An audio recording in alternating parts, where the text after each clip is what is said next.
നമസ്കാരം. Adduce Amigo crew ആണ് നമ്മോടൊപ്പം ഉള്ളത്. എല്ലാവർക്കും സ്വാഗതം. Thank you. ആദ്യം ഡയറക്ടറിൽ നിന്ന് തുടങ്ങാം. ഇതിൻ്റെ ട്രെയിലർ കണ്ടപ്പോൾ സുരാജ് ഏട്ടൻ്റെയും ആസിഫ് ജിയുടെയും ക്യാരക്ടർ രണ്ട് എക്സ്ട്രീമാണ്. അപ്പം അത് മാത്രമല്ല, ഒരു പുതിയ ഗെറ്റപ്പും കൂടിയാണ് ആസിഫ് ജിയുടെ ആണെങ്കിലും.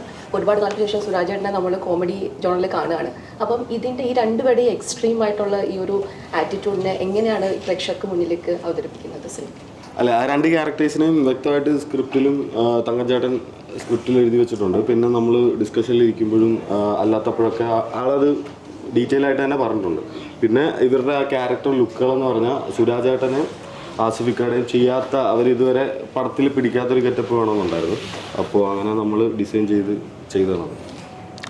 ഈ സിനിമ ഭയങ്കര ക്യാരക്ടർ ഡ്രിവൺ ആണ്. നമ്മുടെ രണ്ടുപേരുടെയും ക്യാരക്ടേഴ്സ് സീൻ 1 മുതൽ ക്ലൈമാക്സ് ടൈലിൻ്റെ വരെ നമ്മൾ രണ്ടുപേരുണ്ട്. അപ്പോൾ ഈ രണ്ടുപേർക്കും ഭയങ്കര ഐഡന്റിറ്റി ഉള്ള ക്യാരക്ടേഴ്സാണ്. അപ്പോൾ അതുകൊണ്ട് തന്നെ ഭയങ്കര പെർട്ടിക്കുലർ ആയിരുന്നു. ഇവരുടെ ഒരു സീനിൽ പോലും നമുക്ക് അത് ലൂസ് ആവാൻ പാടില്ല. ഇവരുടെ ഐഡന്റിറ്റിയിലാണ് ശരിക്കും ഈ സിനിമയുടെ ഒരു ബാക്ക് ബോൺ എന്ന് പറയുന്നത്. ഇപ്പം ആസിഫ് ജിയുടെ ഗെറ്റപ്പ് നോക്കിയാൽ എനിക്ക് തോന്നുന്നു ഒരു ബുൾഗാൻ താഴെ വെച്ചിട്ടുണ്ട്, പൊട്ടയടിച്ചിട്ടുണ്ട്. അപ്പോൾ അതൊരു ഭയങ്കര ഒരു നേരത്തെ നമ്മൾ കണ്ട കഥാപാത്രങ്ങൾ വളരെ വ്യത്യസ്തമാണ്. അപ്പം ഇതിന് മുൻപ് ചെയ്തിട്ടുള്ള കഥാപാത്രം ഇപ്പം എനിക്ക് തോന്നുന്നു തങ്കംജി റൈറ്റ് ചെയ്ത കെട്ടിയോളാണ് എൻ്റെ മാലയ്ക്കൽ വളരെ വ്യത്യസ്തമായിട്ടുള്ളൊരു അപ്പിയറൻസ് ആയിരുന്നു. അപ്പോൾ അതിനുശേഷം വേറൊരു അപ്പിയറൻസിൽ അതേ റൈറ്റർ തന്നെ വരികയാണ്. അപ്പം ഈ ഒരു ക്യാരക്ടറിൻ്റെ ഈ ഒറിജിനാലിറ്റി എങ്ങനെയാണ് ഈ ഓഡിയൻസിൻ്റെ എക്സ്പെക്ടേഷനെ മീറ്റ് ചെയ്യുന്നത്? ഇപ്പം കെട്ടുള്ളാണെൻ്റെ മാലയാണ് തങ്കത്തിൻ്റെ കൂടെ ഇതിനു മുന്നേ ചെയ്തത്. അപ്പം അതിൽ തന്നെ എന്നെ ഏറ്റവും അട്രാക്ട് ചെയ്തത് ഈ ഞാൻ നേരത്തെ പറഞ്ഞില്ലേ, ആ ക്യാരക്ടർ ഡീറ്റെയിലിംഗ് ആണ്. വളരെ അപൂർവമായിട്ട് നമുക്ക് അങ്ങനെ കിട്ടും. സ്ക്രിപ്റ്റിൽ ക്യാരക്ടറിനെ പറ്റിയിട്ട് അത്രയും ഡീറ്റെയിൽ ആയിട്ട് കിട്ടുള്ളൂ. ഇയാളുടെ സ്വഭാവം, ഇയാളുടെ ലുക്സ്, ആ ലുക്സിൻ്റെ കാരണം എന്താണെന്നൊക്കെ ഉള്ളു. അപ്പോൾ ഈ സ്ലീവാച്ചൻ തന്നെ നമുക്ക് വായിച്ചു കഴിയുമ്പോൾ ഞാനെന്നല്ലാത്ത ഏത് ആക്ടർ ചെയ്താലും ആ ക്യാരക്ടർ അങ്ങനെ വരും എന്നുള്ളതിൽ സ്ക്രിപ്റ്റിൽ തന്നെ ഉണ്ടായിരുന്നു. അപ്പോൾ അത് തന്നെയാണ് അഡിയോസിലേക്ക് വരുമ്പോഴും നമ്മുടെ രണ്ടുപേരുടേന്ന് മാത്രമല്ല, ഇതിൽ എല്ലാവരും ഇപ്പോൾ ആ ട്രെയിലർ കാണുമ്പോൾ നിങ്ങൾ ശ്രദ്ധിച്ചാണ്, ഒരു ബസ്സിൽ യാത്രയുണ്ട്. നമ്മൾ ആ ബസ്സിലിരിക്കുന്ന എല്ലാവരെയും ഓഡിഷൻ ചെയ്തെടുത്താണ്. അവർക്ക് എല്ലാവർക്കും ക്യാരക്ടേഴ്സ് ഉണ്ട്. അതുപോലെ ഇതിൽ വന്നു പോകുന്ന ഇപ്പോൾ വിനീത് തട്ടിലാണെങ്കിലും ഷൈനാണെങ്കിലും അനഘ, എല്ലാവർക്കും ആ ഒരു ട്രാവലാണ്. ഈ ട്രാവലിൽ വരുന്ന എല്ലാവർക്കും ഇതിന്റെ സ്ക്രിപ്റ്റിൽ ഒരു സ്പേസ് ഉണ്ട്. ഇവരുടെ ക്യാരക്ടേഴ്സിന് ഐഡന്റിറ്റി ഉണ്ട്. ഇവരുടെ വരവിലും പോക്കിലും ഈ സ്ക്രിപ്റ്റിന് ഒരു മീനിങ് ഉണ്ട്. അപ്പൊ അത്രയും ഡീറ്റെയിൽഡ് ആയിട്ടാണ് തങ്കം ഇത് പ്ലാൻ ചെയ്തതും, അല്ലേ? ആണോ? ഇത് റിയൽ സ്റ്റോറിയാ. റിയൽ സ്റ്റോറി എന്ന് പറഞ്ഞാൽ തങ്കത്തിന്റെ കുറേ ഏറെ തങ്കത്തിന്റെ ജീവിതകഥയുമായിട്ട് ബന്ധപ്പെട്ടുള്ള, ഇപ്പൊ തങ്കത്തിന്റെ ക്യാരക്ടറാണ് എൻ്റെത് ഇതില്. ഇത് അദ്ദേഹത്തിന്റെ സുഹൃത്തിന്റെ ക്യാരക്ടറാണ്. അങ്ങനെ രണ്ടുപേരെ നമ്മളെ പരിചയപ്പെടുത്തി ലൊക്കേഷനിൽ വരികയും ചെയ്തു.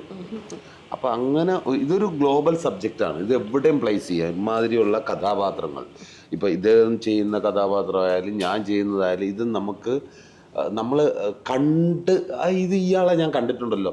ഈ സിനിമ കാണുമ്പോൾ ഇത് നമുക്ക് റിലേറ്റ് ചെയ്യാൻ പറ്റും. ഈ കഥാപാത്രങ്ങളെ റിലേറ്റ് ചെയ്യാൻ പറ്റും, ഈ സ്പേസ് റിലേറ്റ് ചെയ്യാൻ പറ്റും എന്ന് പറഞ്ഞാൽ ടോട്ടലി നമുക്ക് മനസ്സിലാവുന്ന കഥാപാത്രങ്ങളാണ് ഇവർ. അതുകൊണ്ട് ഇദ്ദേഹത്തിന്റെ സിനിമകളിലെല്ലാം റിലേറ്റ് ചെയ്യാൻ പറ്റുന്ന കഥാപാത്രങ്ങൾ നമ്മൾ രണ്ടുപേരും നമ്മുടെ എവറിഡേ ലൈഫിൽ നമ്മൾ കണ്ടിട്ടുണ്ടാവും, നമ്മൾ പരിചയപ്പെട്ടിട്ടുണ്ടാവും ഈ ക്യാരക്ടേഴ്സിനൊക്കെ. സുരാജ് ചേട്ടന് എല്ലാവരും പറയുന്നൊരു പരാതിയായിരുന്നു, ഞങ്ങൾക്ക് ഒരു കോമഡി വേഷത്തിൽ കാണാൻ പറ്റുന്നില്ല, ഭയങ്കര സീരിയസ് ആയി പോയി. അതെ. അപ്പോൾ അതിന് നമുക്ക് ഈ ട്രെയിലറിൽ കാണാൻ പറ്റിയിട്ടുണ്ട്. അപ്പം വീണ്ടും ഈ ഒരു കോമഡി ജോണർ ചെയ്യുമ്പോഴത്തേക്കും ഭയങ്കര റിഫ്രഷ് ആയിട്ടുണ്ടാവും. തീർച്ചയായിട്ടും. ഞാൻ പറഞ്ഞില്ലേ, കോമഡി എന്ന് പറയുന്നത് എൻ്റെ ജീവവായുവാണ്. അപ്പോൾ അതിനു വേണ്ടിയിട്ട് നമ്മൾ ഇങ്ങനെ കാത്തിരിക്കുകയാണ്. അപ്പോഴത്തേനും ഇദ്ദേഹം ഒരു തിരക്കഥയായിട്ട് വന്നു. ഇതിൽ ഒരുപാട് സിറ്റുവേഷൻസ് ഉണ്ട്. അതിലെല്ലാം നമുക്ക് ആ പഴയ ചിലപ്പോൾ വണ്ടിയിൽ വീണോന്നും ചിലപ്പോൾ അദ്ദേഹം എഴുതി വെച്ച് കാണില്ല. ഞാൻ ചോദിച്ചു, ഞാനൊന്ന് ഇതിൽ വീണോട്ടെ, കാര്യം ആ സ്പേസ് നമുക്ക് ഇതിൽ നിന്നൊക്കെ വീണ് കിട്ടണം, ഇവനൊക്കെ ഓക്കെ പറയണമെങ്കിൽ. എനിക്ക് തോന്നുന്നു ഒരു പ്രേക്ഷകർക്കായിരിക്കും ഈ പഴയ സുരാജേട്ടൻ, പുതിയ സുരാജേട്ടൻ അങ്ങനെ ഇത്. ഞങ്ങൾക്ക് ഒരിക്കലും ഒരു വ്യത്യാസവും തോന്നിയിട്ടില്ല. നമ്മൾ ഷൂട്ട് ചെയ്യുന്ന സമയത്ത് സുരാജേട്ടൻ്റെ എനർജിയാണ് പല സമയത്തും നമ്മൾ. കാര്യം ഇത് ഒരു റോഡ് ട്രാവലാണ്. അപ്പം വർക്ക് ചെയ്യുന്നവർക്കൊരു ക്ഷീണം ഉണ്ടാവും. നല്ല പണിയെടുത്തിട്ടുണ്ട്. ഒരു ഷെഡ്യൂൾ മുഴുവൻ ഡേ ഷൂട്ടായിരുന്നെങ്കിൽ ഒരു ഷെഡ്യൂൾ മുഴുവൻ നൈറ്റ് ആയിരുന്നു. നൈറ്റ് എന്ന് പറയുമ്പോൾ 6 to 6 നമ്മൾ ഷൂട്ട് ചെയ്തിട്ടുണ്ട്. വൈകുന്നേരം 6 മണി മുതൽ പിറ്റേ ദിവസം രാവിലെ 6 മണി വരെ. ഈ രാത്രിയൊക്കെ നമുക്ക് എത്ര ക്രിയേറ്റീവാണ്, എത്ര ആക്റ്റീവാണെന്ന് പറഞ്ഞാൽ ഒരു 2 മണി കഴിയുമ്പോൾ എല്ലാ മനുഷ്യനും ഒരു ഇച്ചിരി ഉറക്കം വരും. ആ സമയം ഞങ്ങൾ സർവൈവ് ചെയ്യുന്നത് സുരാജേട്ടനാണ്. സുരാജേട്ടൻ നേരെ ഒന്ന് മൈക്ക് എടുത്തിട്ട് ഒരു 15 മിനിറ്റ് ഞങ്ങൾക്ക് ഫ്രീ ആയിട്ടൊരു സ്റ്റേജ് പെർഫോമൻസ് അങ്ങ് തരും. അതിൽ നമുക്ക് എപ്പോഴും ഉള്ള സുരാജേട്ടൻ അവിടെ ഉണ്ട്. കെട്ടിയോളാൻ എൻ്റെ മാലാക അത്രയും ഹിറ്റായിരുന്നു ആസിഫ് ആയിട്ടുള്ളത്. അപ്പോൾ വീണ്ടും വരുമ്പം ഭയങ്കര എക്സ്പെക്റ്റേഷനാണ് പ്രേക്ഷകർക്ക്. അപ്പം എങ്ങനെയാണ് ഈ ആഡിയോസ് അമിഗോ എന്നതിൻ്റെ ഒരു ഇനീഷ്യൽ ത്രെഡിൽ നിന്നും ഒരു ഫൈനൽ വെർഷനിലേക്ക് വന്നത്? അത് എഴുതുമ്പോൾ തൊട്ട് എനിക്കതിനെപ്പറ്റി ഒരു ധാരണ ഉണ്ടായിരുന്നു. ഇപ്പം ഇവർ പറഞ്ഞത് തന്നെ ഈ 2 ക്യാരക്ടറിനെ എവിടെ കൊണ്ട് പ്ലേസ് ചെയ്താലും ഇത് വർക്കാണ്. 2 ക്യാരക്ടേഴ്സ് അത് യൂണിക്കാണ്. നമ്മളൊരു കുടുംബ പശ്ചാത്തലത്തിൽ നിന്നും ഒരു കുടുംബ പശ്ചാത്തലത്തിൽ നിന്നും തുടങ്ങുന്ന ഒരു കഥകൾ അങ്ങനെ കഥയല്ല. 2 വ്യത്യസ്ത സാഹചര്യത്തിൽ നിന്ന് വരുന്ന 2 പേര്, അത് നമുക്ക് എവിടെയും പ്ലേസ് ചെയ്യാം. അപ്പോൾ അതിൻ്റെ ഒരു എഴുതി തുടങ്ങുമ്പോൾ തന്നെ നമുക്കൊരു ആദ്യം മിഡിൽ എൻഡ് നമുക്കറിയാൻ പറ്റും. അത് എങ്ങനെ കൊണ്ട് എത്തിക്കണം എന്നുള്ളത് അറിയാൻ പറ്റും. അതൊക്കെ തന്നെയാണ്. റൈറ്റർ എന്ന നിലയിൽ ഈ സിനിമയിലെ ഏതൊരു ആസ്പെക്റ്റാണ് കൂടുതലും പ്രേക്ഷകന് ഒരു എക്സ്പീരിയൻസിലെ ഏറ്റവും മുൻപന്തിൽ നിൽക്കാമോ എന്ന ഒരു ആസ്പെക്റ്റ് എന്ന് പറയുന്നത്? എന്നുവെച്ചാൽ വളരെ വ്യത്യസ്ത സാഹചര്യത്തിലുള്ള 2 പേര് വളരെ യാദൃശ്യമായിട്ട് പരിചയപ്പെടുന്നു എന്ന് ഞാൻ പറയുമ്പം നിങ്ങളത് മനസ്സിലാക്കണം. എന്താ വെച്ചാൽ അത് നമ്മൾ പരിചയപ്പെടുന്നില്ല ആരെയും. നമ്മളൊരാളെ കാണുമ്പോഴല്ലേ കാണാതെ പോവുകയാണ് എല്ലാവരും. സ്ട്രേഞ്ചേഴ്സിന് ആരും നമ്മൾ സംസാരിക്കാറില്ല, മുഖത്ത് പോലും നോക്കാറില്ല. ഹലോ എന്ന് പറയാൻ ആരും തയ്യാറല്ല. ചിരിക്കാൻ പോലും തയ്യാറല്ല. അങ്ങനെ 2 പേരെ നമ്മൾ ലിഫ്റ്റിൽ കയറുന്നു, നമ്മൾ എത്രയോ പേര് ലിഫ്റ്റിൽ കയറും. സത്യത്തിൽ നമ്മളൊരു ഹായ് ഹലോ എന്ന് പറഞ്ഞാലേ നമ്മളോട് വളരെ അടുത്ത് വന്ന് സംസാരിക്കുന്ന ആളായിരിക്കും തൊട്ടപ്പുറയിരിക്കുന്നത്. ഒരു പുഞ്ചിരിച്ചാൽ തൊട്ടടുത്ത് വന്ന് സംസാരിക്കുന്ന ആളല്ല തൊട്ടപ്പുറയിരിക്കുന്നത്. പക്ഷെ അതൊന്നും കൊടുക്കാതെ ജീവിക്കുന്ന ഒരു സാഹചര്യത്തിലൂടെയാണല്ലോ മനുഷ്യന്മാർ പോകുന്നത്.